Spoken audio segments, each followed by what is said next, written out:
nama saya Ratu Kuliah dari kelas manajemen 20E. Di sini saya menjelaskan sesi ke-7 mengenai model indeks tunggal. Di sini saya menjelaskan konsep dasar model indeks tunggal.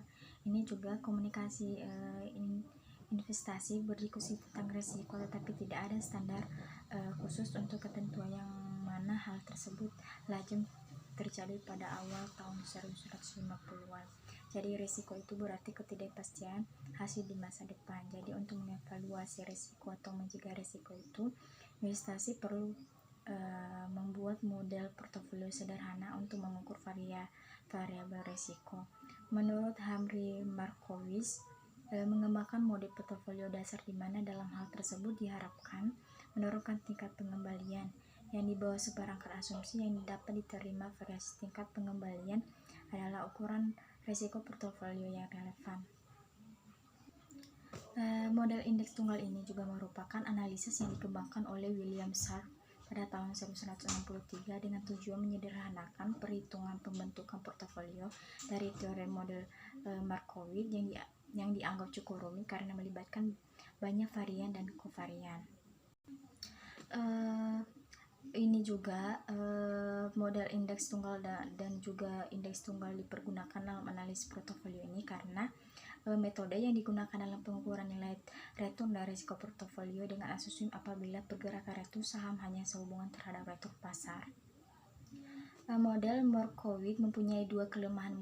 Bodier, Kahn, Marcus, Mohanetti 2019. Yang pertama, model membutuhkan sejumlah besar perkiraan untuk mengisi matriks kovarian. Yang kedua, model tidak menyediakan pedoman untuk peramalan risiko keamanan premi yang penting untuk membangun yang efisiensi perbatasan aset beresiko. Identifikasi perbedaan ini juga mencoba mengembangkan model indeks sederhana untuk portofolio. Upaya William Sharpe untuk menyederhanakan model Markowitz menghasilkan pengembangan single model indeks yang secara substansial mengurangi data dan persyaratan komputasi Sharpe.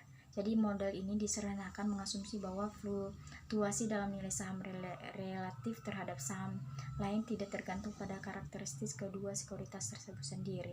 Jadi hubungan antar sekuritas hanya terjadi melalui hubungan individu mereka dengan beberapa indeks aktivitas bisnis lainnya. Terdapat dua tingkat keuntungan saham pada persamaan, yaitu saham independen dan fluktuasi pasar dan saham yang mengalami fluktuasi pasar. Kegunaan model indeks tunggal ini juga terbagi menjadi dua, yaitu yang pertama, model indeks tunggal menyediakan alat paling sederhana untuk menghitung kekuatan yang mendorong pengembalian aset.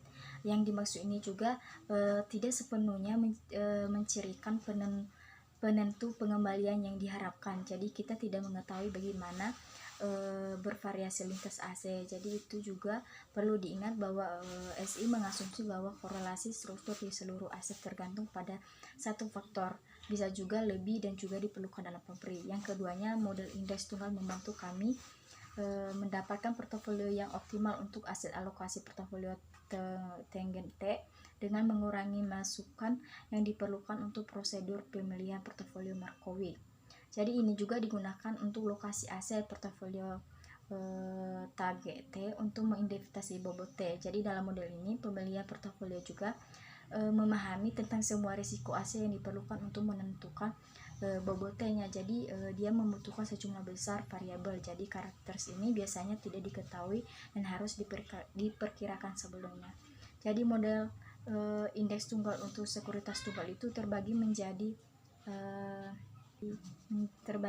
tiga, yaitu rumus formula untuk sekuritas individual, SIM membagi faktor risiko menjadi risiko, ketiga total risk. Di sini juga kita menjelaskan analisis portofolio menggunakan model indeks tunggal. Jadi di sini terbagi menjadi dua, yaitu aspek return portofolio berdasarkan model indeks tunggal dan risiko portofolio. Jadi yang bagian itu diharapkan merupakan rata-rata timbang dari pengembalian dan yang diharapkan dari sekuritas tunggal. Jadi risiko portofolio ini yaitu berkaitan dengan pasar serta risiko yang berhubungan dengan tiap-tiap keunikan perusahaan. Terus portofolio optimal berdasarkan model indeks tunggal. Di sini juga saya menjelaskan bahwa perhitungan dalam menentukan portofolio optimal ini menunjukkan bahwa mungkin aset memenuhi syarat untuk dimaksud dalam portofolio itu. Jadi itu seakan-akan tidak mudah ya. Jadi SPN retur itu atau RBR itu perbedaan dan pengembalian aset yang diharapkan dan bebas risiko. Jadi ini digambarkan dalam bentuk grafis. Jadi selebihnya itu diharapkan dihitung sebagai proporsi dari suatu unit risiko yang tidak bisa diverifikasi menggunakan beta atau ERB. Jadi portofolio ini juga tentu mencakup aset dan rasio ERB yang tinggi. Jadi kalau nilainya rendah, portofolio itu kurang pantas untuk diperlukan dalam menghitung batas nilai ERB. Jadi rangkumannya dari materi yang saya ambil ini, ada dua kelemahannya dari mean variansi modal. Jadi ada yang pertama, kita perlu mengkirakan sejumlah besar variabel untuk membangun portofolio dengan jumlah sekuritas yang cukup. Keduanya, nilai koefisien koreferensi sangat berpengaruh saat menghitung risiko portofolio. Sangat sukar ditentukan dari data historis karena koefisien korelasi ini sebelumnya bisa saja jauh perbedaan dan koefisien korelasi periode saat sekarang.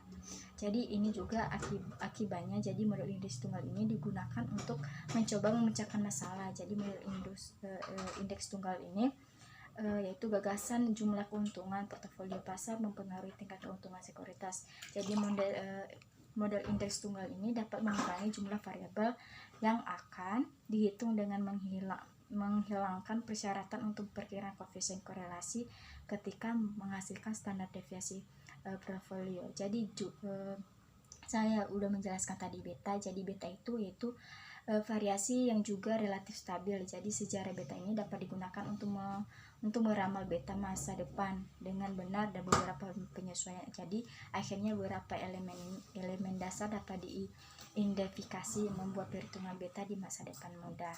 Jadi demikian penjelasan dari saya ucapkan terima kasih.